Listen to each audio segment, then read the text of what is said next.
आज की कहानी है बूढ़ा मजबूर पिता। यह कहानी है एक बूढ़े मजबूर पिता की। एक गांव में एक आदमी रहता था जो बहुत बूढ़ा हो गया था, जिस वजह से उसे कम दिखाई देता था और बहुत कमजोर हो गया था। इसलिए अपनी बची कुची जिंदगी अपने बेटे के साथ बिता सके, इसलिए शहर में रह रहे उसके बेटे के घर रहने चला गया।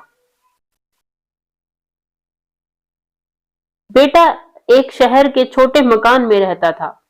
मकान तो उसका छोटा था, लेकिन उसके अंदर जो चीजें थी वह महंगी थी। उस मकान में बेटा, उसकी पत्नी और उनका एक 5 साल का बच्चा, यह छोटा सा परिवार साथ मिलकर रहता था। बूढ़े पिता के आने से उनके परिवार का एक सदस्य और बढ़ गया। यह पूरा परिवार रोज सुबह शाम डाइनिंग टेबल पर साथ में खाना खाया करता था। बूढ़ा पिता अपनी कमजोरी के चलते हमेशा खाने की चीजें नीचे गिराता रहता और कई बार कांच के बर्तन भी टूट जाया करते थे। कुछ दिनों तक तो बहू और बेटे ने यह सब सहन किया, लेकिन बाद में वे दोनों बूढ़े की ऐसी हरकतों पर चिढ़ने लगे। एक दिन बेटे ने कहा कि ऐसा कब तक चलेगा, हमें कुछ करना पड़ेगा। उसकी पत्नी भी इस बात से सहमत हुई।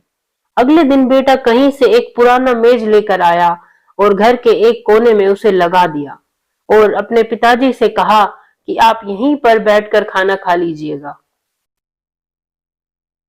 उन्होंने एक लकड़ी का बर्तन भी बनवाया, जिसमें वे अपने बूढ़े पिता को खाना देने लगे।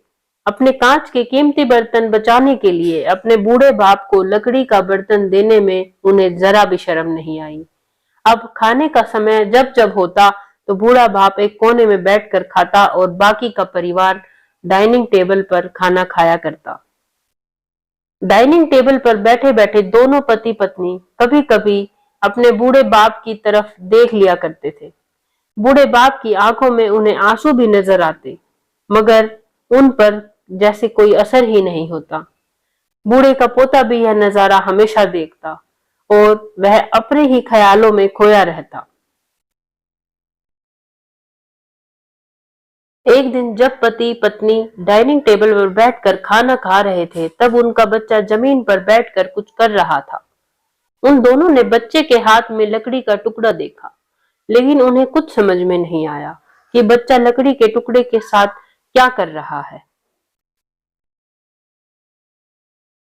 जब बच्चे के पिता ने उसे पूछा कि बेटा आओ खाना खा लो, तुम नीचे बैठकर क्या कर रहे हो, तब बच्चे ने भोलेपन से कहा, अरे मम्मी पापा, मैं आप दोनों के लिए लकड़ी का बर्तन बना रहा हूँ, ताकि आप लोगों को जब आप बूढ़े हो जाओ तो आप लोगों को खाना दे सकूं। अपने नादान बेटे द्वारा दी गई यह सहज बात दोनों के दिल में तीर की तरह उतर गई।